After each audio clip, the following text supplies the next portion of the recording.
जय श्री राम। जो भी जानकारियाँ आप तक पहुँचाई जाती हैं हमारे इस YouTube चैनल के द्वारा, उसके पीछे बहुत बड़ा आधार होता है। उसमें बहुत सारे शास्त्रों का अध्ययन किया होता है, बहुत सारी पुस्तकों का, जैसे कि खत्री समाज की पुस्तक है, ये एक और खत्री समाज की पुस्तक है। इसके अलावा मत्स्य पुराण है, हरिवंश पुराण है, जिनमें हमारे गोत्र जातियों के बारे में दिया हुआ है। उनका अच्छा सा विश्लेषण करके ही आप तक ये मैं जानकारियाँ पहुँचाने का प्रयास करता हूँ। तो मैं इसमें आज बात करूँगा एक मल्होत्रा के बारे में। मल्होत्रा में कौशल गोत्र है और बहुत से लोग बोलते हैं कि हमारा अवलश गोत्र है। यहाँ बड़ा सस्पेंस बना हुआ है।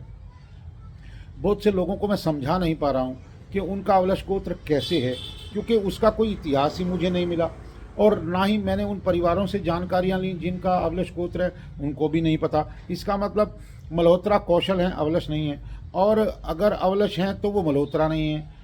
ये एक बड़ी असमंजस की स्थिति है। तो वैसे तो आप अपनी पूर्वज परंपरा के अनुसार चल सकते हैं, लेकिन एक बात याद रखें, जो गोत्र है आपको उसी गोत्र का प्रयोग करना होगा, वरना तो आप अच्छी तरह से पूजा पाठ का संकल्प लेते हैं, उसका फल नहीं प्राप्त कर पाएंगे। तो इसलिए मल्होत्रा जो है वो सिर्फ कौशल होते हैं, कुशल भी नहीं होते हैं। मतलब कुशल नाम का कोई ऋषि नहीं है। कुछ पंजाबी शब्द में हम कुशल लिख देते हैं, KAUSHAL कौशल शब्द है। मल्होत्रा कौशल हैं, ना कि अवलश हैं। और जो लोग अवलश का प्रयोग कर रहे हैं वो या तो मल्होत्रा नहीं, या अवलश का कोई भी बेस मल्होत्रा में नहीं मिलता है, क्योंकि मल्होत्रा सूर्य वंश से संबंध रखते हैं। ये 2.5 घरों से संबंध रखते हैं। मेहरा, मेहरोत्रा और मल्होत्रा, ये तीनों एक ही शब्द हैं। इस 2.5 के घर के अंदर खन्ने और कपूर भी आते हैं। तो इसलिए जो ये सभी पहले कौशल हुआ करते, बाद में ये वंशों के आधार पर अलग अलग हो गए। मतलब कपूर चंद्रवंश से हैं और खन्ना जो है वो अग्निवंश से हैं, और जो मल्होत्रा है वो सूर्यवंश से हैं। तो सूर्यवंश में अवलश गोत्र का कोई संबंध नहीं बनता है। तो इसलिए आप याद रखें, मल्होत्रा केवल और केवल कौशल हैं, अवलश नहीं हैं।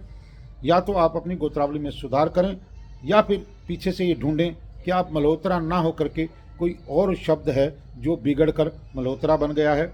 इसलिए मल्होत्रा का गोत्र सिर्फ कौशल है, कौशल पर ही ध्यान दें, नहीं तो आपकी पूजा पाठ का फल प्राप्त नहीं होगा। आप गलत एड्रेस पर चिट्ठी डालोगे, चिट्ठी सही स्थान पर नहीं पहुंच पाएगी, और आप और आपका परिवार पितृ दोषों से मुक्त नहीं हो पाएगा। ये एक बहुत बड़ा पितृ ऋण होता है हम पर, अगर हम गलत अल का प्रयोग करते हैं, गलत गोत्र का प्रयोग करते हैं और सही दिशा में हम अपना मार्ग प्रशस्त नहीं करते हैं।